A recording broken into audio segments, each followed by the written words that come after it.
Well, here's what's good that's happened. We now have access to the SAVE database that's going to allow our supervisor of elections to say we want to make sure that our elections are fair, honest. We want people to vote. But if you don't have a right to vote in our state, you shouldn't be voting in our elections. We don't want somebody that has a right to vote, their vote diluted by somebody that doesn't. As you know, the presidential election in 2000 was decided in Florida by a little over 500 votes. So as we know, every vote counts. Does this at all change your stance on immigration? Univision, who you support, is a very big support of immigration. You're not for the DREAM Act. There's also the issue of children of undocumented immigrants. Does this at all change it, given the support, the importance of Univision here and their stance on? Oh gosh, I love immigration. Our country was built on immigration. This is a country that's been built on, probably every one of our, most of our ancestors here are from foreign countries. Mm-hmm. This state in particular has a lot of people from other countries. So here's what I've advocated all along. One, we have to secure our borders. We have to know who's coming into our country. Two, our federal government, and that's our federal government's obligation. They've got to make sure that we have a work visa program so people can come into our country, work when they want to work, and possibly go home. We also have to have an immigration policy that makes sense. We want people to immigrate to our country. They've got to know how to do it. They want to do it. I know people want to do it legally, and we've got to know how it works. So we can make sure if there's somebody we want to come into our country. Governor, we did a story past 2 weeks in Broward about convicted felons and a dead person still on the voter rolls and voting. You've been talking a lot about the voter purge. Concern you? Oh, first off, every vote is important, right?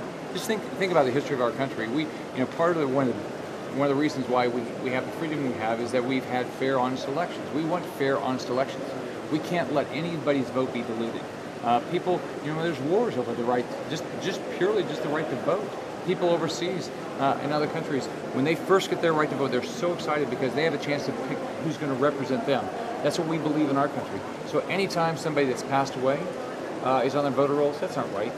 Somebody that was a felon that didn't have the right to vote yet, that's not right. Somebody that would never have a right to vote because they're not a U.S. citizen, that's not right. Our supervisor of elections, though, is saying the state's not giving us the proper data, blaming the state. The state is saying that she can enact her own investigation if she gets any kind of information, which she did not do. Whose job is it to purge?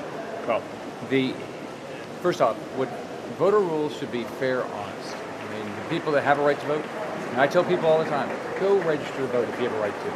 Go get involved in races, get to know the candidates, participate in their elections, and vote. But if you don't have a right to vote, don't be voting. Now, the Secretary of State's office is working with supervisor of elections, but the supervisor of elections are responsible for their local voter rolls. They are the ones responsible. Our job is to give them information, which we fought to make sure they had the right to the SAVE database, so they can look and make sure they have fair, honest elections in their areas. So should our supervisor have started her own investigation once she got the information a year ago? Well, every supervised election, they're elected, so their citizens will decide if they're doing their job properly. I know that there's a great deal of controversy about the voter purge, and other people can speak to that because it's mainly a state and local issue. However, I can tell you this, when it comes to asking people for their photo ID to make sure that the person voting is in fact that individual, as a naturalized American, I take no offense to that. I believe that my vote is sacred. I believe in the integrity of the ballot, and I am not in any way disturbed, angered, or feel discriminated against because someone asked me for my photo ID to prove that I am Ileana Ros-Lehtinen. And I know that when I go to vote with my husband, who's a Yankee Doodle dandy, blue-eyed, nobody would ever mistake him for a so-called typical Hispanic in any way, shape, or form, whatever a typical Hispanic may be. But there's no looking at Dexter Layton and thinking maybe he's come from South America.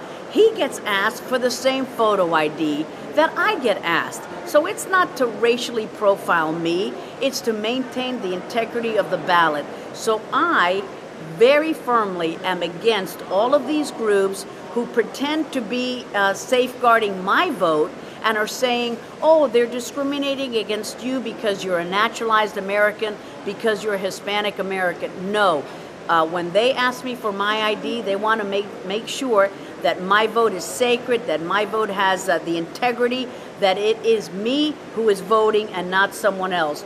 I don't get insulted when anyone asks me for my ID if I use my credit card. I wish that they would ask it more, and then we wouldn't have so many problems.